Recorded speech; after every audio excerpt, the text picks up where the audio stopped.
माझी दुरडी any time स्वच्छ असते, कारण मी 1-2 दिवसाला धुवून घेतेच आणि दररोज जी आहे पाण्याने धुतल्याशिवाय त्यामध्ये मी पोळी टाकतच नाही. आणि रात्रीच्या वेळेस जेव्हा मी पोळ्या बनवते, थंड झाल्या की डब्यामध्ये ठेवते, पोळी डब्यामध्ये, आणि ती दुरडी धुवून ठेवून देते आणि 2-4 दिवसाला गरम पाण्यामध्ये टाकून स्वच्छ ब्रशने घासून घेते.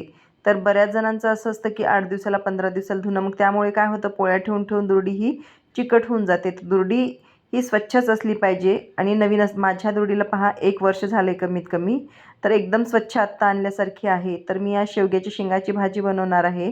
तर त्यासाठी शेंगदाणे, खोबरं, जिरे वगैरे वाटून घेतले, टोमॅटो टाकून मस्त अशी शेवग्याच्या शेंगाची भाजी बनवली. रस्सा भाजीच बनवायची होती मला, आणि घरचा काळा मसाला पण टाकला त्यामध्ये भाजी बनवते वेळेस, आणि मस्त अशी खमंग भाजी बनवली.